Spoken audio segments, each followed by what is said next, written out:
Regarde bien ces visages. Qui a l'air le plus fiable? Qui a l'air le plus compétent? Et qui a l'air d'avoir dit « on est une famille ici ». Ton cerveau vient probablement de répondre, sans CV, sans discussion, sans contexte, juste avec un visage. Et le plus flippant, c'est que ce jugement peut commencer en une fraction de seconde.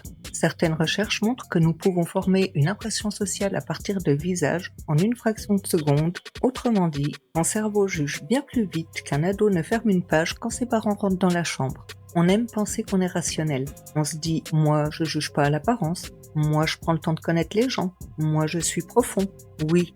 Et ton cerveau, pendant ce temps-là, il a déjà ouvert un fichier Excel avec 3 colonnes. Amis, ennemis, potentiel dette, ou bien risque de me vendre une formation en crypto. Mais attention, cette vidéo ne va pas te dire que les premières impressions sont toujours fausses. Parfois, elle capte des vrais signaux. Posture, expression, regard, tension. Le problème, c'est que ton cerveau mélange souvent intuition et préjugés. Et c'est là que ça devient dangereux.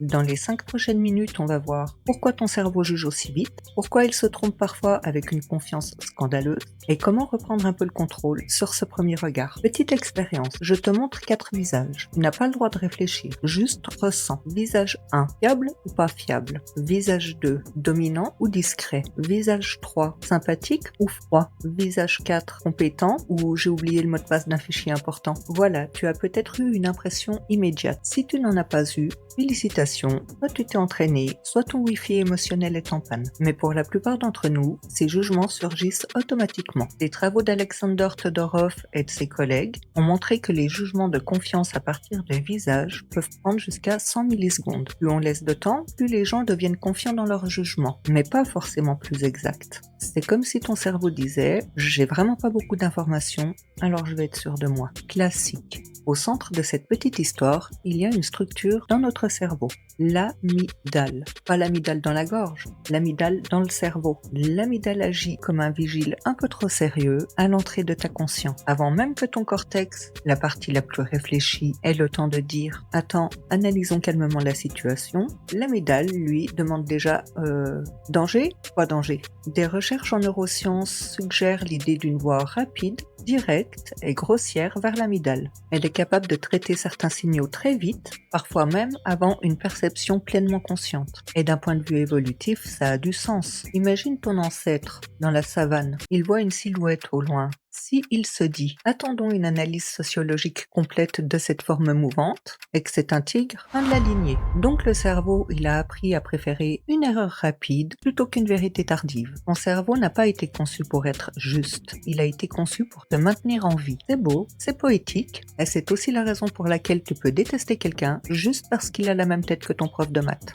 Maintenant, parlons du grand magicien des premières impressions, l'effet de halo. L'effet de halo, c'est quand une qualité visible contamine tout le reste. Par exemple, quelqu'un qui est beau, on pense qu'il est plus gentil, plus intelligent, plus compétent, plus honnête, alors qu'en réalité, être beau, ça veut rien dire. Sinon, les mannequins de parfum, ils auraient tous des doctorats en philosophie. Ce biais a été longtemps étudié en psychologie sociale. Une méta-analyse sur le stéréotype « ce qui est beau est bon » montre que l'attractivité physique influence souvent les jugements sociaux, notamment sur les traits positifs attribués à la personne. Et c'est pas juste une histoire de séduction, ça peut jouer en entretien d'embauche, à l'école, en politique, dans les rencontres, dans les vidéos YouTube, raison pour laquelle j'ai mis cette petite lumière douce. Évidemment, je ne manipule pas, j'optimise l'environnement cognitif. Le problème, c'est que notre cerveau adore les raccourcis. Un visage souriant, fiable. Une mâchoire carrée, dominant. Une personne bien habillée, compétente. Quelqu'un avec un col roulé noir, fondateur de start-up ou meurtrier dans une série nordique.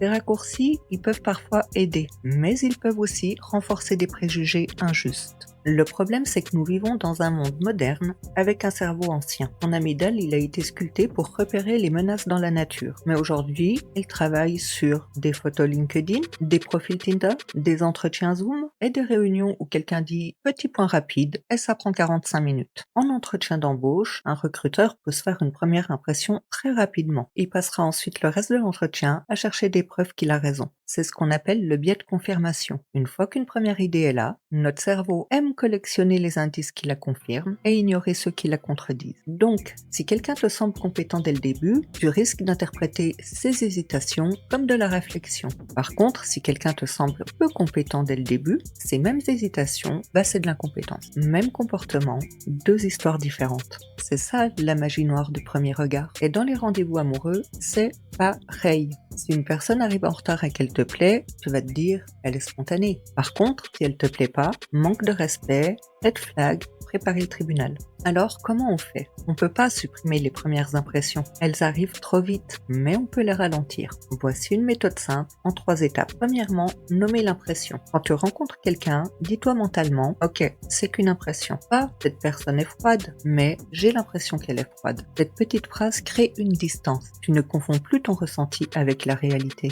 Deuxièmement, chercher une hypothèse alternative. Si quelqu'un semble distant, demande-toi, et si cette personne était juste stressée, fatiguée, timide, en cesse dans une administration, pardon, c'est gratuit, mais précis. Et troisièmement, attends 3 preuves. Avant de conclure sur quelqu'un, attends au moins 3 indices différents, dans 3 contextes différents, parce que un comportement isolé, c'est pas une personnalité, c'est une météo, et on juge pas un climat avec une seule goutte de pluie. Le premier regard, c'est une étincelle, mais elle ne dit pas toujours si elle annonce un incendie ou juste une bougie. Donc, la prochaine fois que ton cerveau juge quelqu'un en moins de 2 secondes, ne le déteste pas. Il essaye de te protéger, il est juste un peu vieux, un peu parano et pas toujours à jour. Ton premier regard est une alarme, pas un verdict. Alors si cette vidéo t'a fait penser à quelqu'un que tu avais mal jugé ou jugé trop vite, écris en commentaire alarme, pas verdict. Et si tu veux une prochaine vidéo sur pourquoi ton cerveau déteste le silence, abonne-toi parce que ton cerveau, il a encore beaucoup de secrets et franchement certains sont très mal rangés. Bisous.